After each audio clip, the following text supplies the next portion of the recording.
Hi guys! Welcome back to my YouTube channel. At kung bago ka pa lang dito, don't forget to like, subscribe, and share this story sa mga kakilala nyo may hilig makinig ng mga horror story.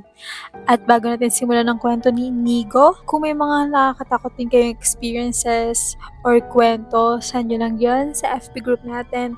Or di kaya may mga maiisip kayo, thoughts, send nyo lang yan sa comment section. So, let's start everyone! Hello, ako si Inigo at may isa akong kwento na paulit-ulit naming narinig mula sa tatay ko nang pumanaw ang isa naming tito. Siya rin mismo ang nagpatunay na totoong nangyari ito. May ilang detalye akong sadyang hindi na isasama, pero ito ang kabuuan ng kwento. Noong dekada 70, ang pinsan ng lolo ko ay ipinadala ng kumpanyang pinagtatrabahuan niya sa Negros para sa isang proyekto. Isinama niya ang asawa at 16 years old nilang anak na babae para na rin gawing bakasyon ang biyahe habang summer. Sa unang 2 araw, wala namang kakaibang nangyari. Tahimik ang lahat. Pero pagsapit ng ikatlong araw, eksaktong alas 5 ng hapon, bigla na lang nag-iba ang ugali ng anak nila. Nagwala siya ng walang dahilan. Halos lahat ng gamit sa kwarto nila ay nabasag o naihagis palabas. Sinubukan siyang awatin ng nanay niya pero wala itong nagawa. Dumating ang lolo ko, ang tatay ko, at 2 ko pang tito at maging ang ilang kapitbahay para tumulong. Pero hindi nila siya mapigil. Ayon sa kwento nila, parang nagkaroon siya ng lakas na hindi kayang ipaliwanag. Kahit ilang matatandang lalaki ang humawak sa kanya,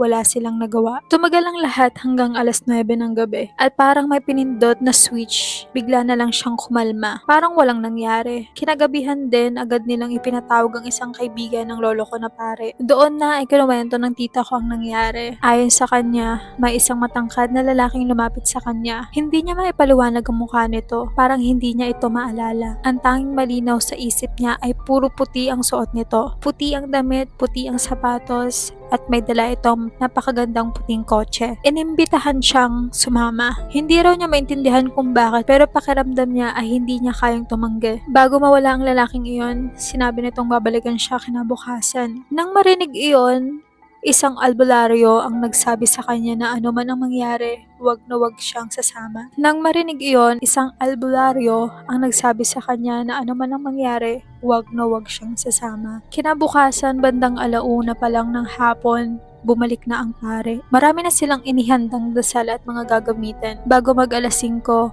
itinali nila ang tita ko sa isang matibay na upuan upang hindi siya makapanakit o makatakas. Pagsapit ng eksaktong alas 5, nagsimula na naman. Sa loob lamang ng ilang minuto, nasira ang upuan. Napilitan na naman ng lahat na sabay-sabay siyang hawakan habang nagpupumiglas siya ng sobrang lakas. Umabot na naman ito hanggang alas 9 ng gabi. Pagkatapos, humagulugol siya sa iyak. Ikinuwento niyan dumating muli ang lalaking nakaputi. Tinanggihan niya ang alok nitong sumama. Doon daw ito nagalit ng husto. Paulit-ulit daw siyang pinipilit at sinasabing babalikan siya kinabukasan. Kaya nang sumunod na araw, bumalik ang pare, ngunit hindi na siya nag-iisa. May kasama na siyang isang pang pare. Muli nilang inihanda ang lahat bago mag alas 5. Eksaktong alas 5 ng hapon nawala ng malay ang tita ko habang nakatali pa rin sa upuan. Ngulit sa pagkakataong iyon, iba ang nangyari. Nagsimula siyang manginig ng napakalakas. Hindi simpleng panginginig. Halos hindi na raw mapigilan ng buong katawan niya habang tuloy-tuloy ang pagdarasal ng 2 pare. Tumagal iyon ng halos 40 hanggang 60 minuto. Bandang alas 6:15, bigla na lang tumigil ang lahat. Nang magkamalay siya, sinabi niyang muli silang nag-usap ng lalaking nakaputi. Galit pa rin daw ito nung una, pero kalaunan ay sinabi na lamang nito, "Sige, sumusuko na ako." At iyon na ang huling beses na nagpakita ang nilalang na iyon. Kinabukasan, nagpasya ang nanay ng tita ko na umuwi na sila agad sa Cebu. Hindi na muling naulit ang kakaibang pangyayaring iyon. Lumipas ang maraming taon. Pagsapit ng 2013, wala nang lolo at lola ko. Tatay ko na lang natitirang buhay sa kanilang magkakapatid. Napagdesisyonan ng isa kong pinsan na ibenta na ang lumang bahay ng pamilya. Gusto ko sana itong bilhin para mapanatili sa aming angkan. Kaya isinama ko ang asawa ko para makita ang bahay. Pero bago pa man kami tuluyang makalapit, bigla niya akong hinawakan at sinabing ayaw niyang bilhin namin ng bahay. Hindi pa kami nakakapasok noon. Habang papalapit pa lang kami, sinabi niyang may napakasama raw siyang pakiramdam sa lugar. Nakiusap siya na wag naming ituloy ang pagbili. Kung maaari raw, kapatid ko na lang ang bumili. Ang mas nakakapangilabot, hindi niya kailanman narinig ang kwentong ito. Hindi rin siya kailanman nakarinig ng kahit anong usap-usapan tungkol sa bahay na yun. Wala siyang alam sa mga nangyari roon nung dekada 70. Pero paglapit pa lang niya sa bahay, parang may kung anong nagsabi sa kanya na umalis na kami. Dapat tinanong mo kung ano yung naramdaman niyang masama. Pero para sa akin, yung sapi is sa multo-multo lang alam ko yun eh. Pero yung Encanto, wala pa akong narinig na sinapian ng Encanto. Ang alam ko yung sapi-sapi ano lang eh. Yun yung mga nanay sa umaga ganun. Yung mga chismisan. Yun lang alam ko eh. Mga pinagsasabi nila. Sabi-sabi pala.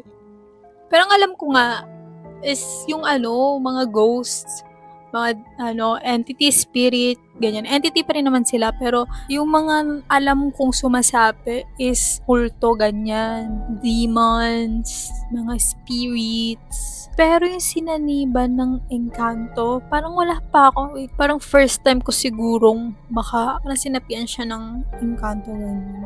Tapos ang bongga ng sumusundo sa kanya. White, tas nakakotse rin white. Encanto yung ganun, diba? Tas babalikan daw siya. Tas nang tumanggi siya, nagalit. Kaya lalo siyang nabaliw, nasapian. Ewan ko, pero kayo, may mga ganun ba kayong stories na alam? Or sadyang may mga nakalimutan lang akong stories na ganun? Kasi wala talaga ako maalala na sinaniban ng Encanto. Ganyan. Kayo, may mga ganun ba kayong experiences? May mga tito rin ba kayo or kamag-anak na may ganung kwento? Kasi ako, meron akong may sinabi sa akin yung tito ko na na nakakita siya ng duwende. Puti na duwende. Puti ba?